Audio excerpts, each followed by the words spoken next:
Salut les otaku, vous êtes dans le replay, une émission qui décrypte avec vous le premier épisode d'anime récent. Cette semaine au menu, on a du guerrier badass, des guerres de clans, de la testostérone et des guerrières pas très crédibles. C'est parti pour Sengoku Musu. Sengoku Musu, ou Samurai Warriors, est un anime de 12 épisodes diffusé depuis le 12 janvier 2015 au Japon. L'anime est adapté d'une série de jeux vidéo du même nom et est la suite des épisodes relatés dans Sengoku Musu SP, un épisode spécial de 45 minutes. Entrons dans le vif du sujet, le scénario. Le pays est en guerre perpétuelle, les différents clans s'affrontent pour contrôler plus de territoire et de nombreuses vies sont perdues. Hideyoshi Toyotomi est un grand seigneur qui veut unifier les clans. Bien qu'il ait réussi à rallier à sa cause pratiquement toutes les provinces du pays, celle de Sagami lui résiste encore. C'est ici que l'histoire commence, devant le château assiégé d'Odawara. Mitsunari Ishida est le commandant des opérations. Il assiège le château depuis 3 mois, et ses subordonnés commencent à perdre patience. Enfin, un de ses subordonnés surtout. Tiens, je sais, si je vous faisais les présentations. Alors lui, c'est Masanori, le monsieur muscle qui ne se contrôle pas. Il passe son temps à crier et à défier tout le monde, c'est un peu le casse-pied du groupe. Ensuite, on a Kiyomasa, Sakon et Kanetsugu. Ils n'ont pas vraiment de trait particulier et ne semblent pas vraiment avoir une grande importance pour l'instant. Là, c'est Yoshitsugu. Lui, il m'intéresse. D'abord pour son look singulier. Il me fait penser à Shinsei Kaburagi dans Shinsekai Yori. En plus de ça, il se trouve du même côté de la table que le chef, à sa gauche, ce qui me fait penser qu'ils sont proches. Généralement, j'ai remarqué que celui qui se trouve à gauche du chef, c'est soit le conseiller, soit un ami.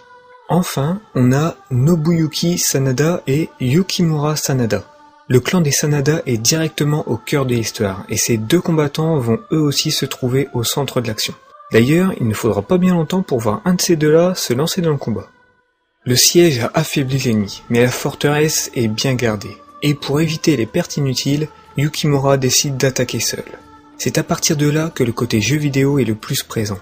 On n'est plus dans le réalisme, mais dans l'exagéré. L'épée qui se transforme en fouet, les murs qui explosent avec un coup de pied, les personnages qui défient les lois de la gravité. On s'attendait presque à des boules de feu et des sabres laser.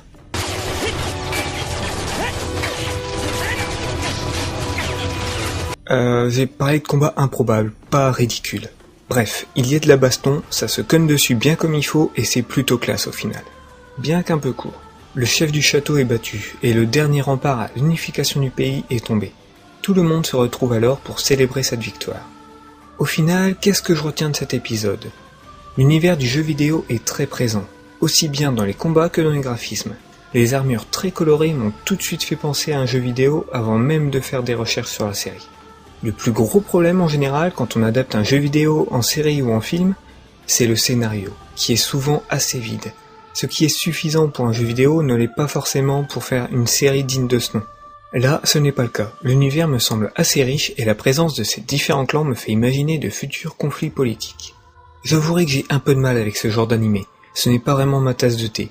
Et pourtant, sans avoir pris mon pied, j'ai passé un bon moment. Et j'ai envie d'en savoir plus sur ce qui va se passer. Quand j'aurai terminé cette vidéo, je vais sûrement regarder 2 ou 3 épisodes, ne serait-ce que pour voir vers quoi va la série.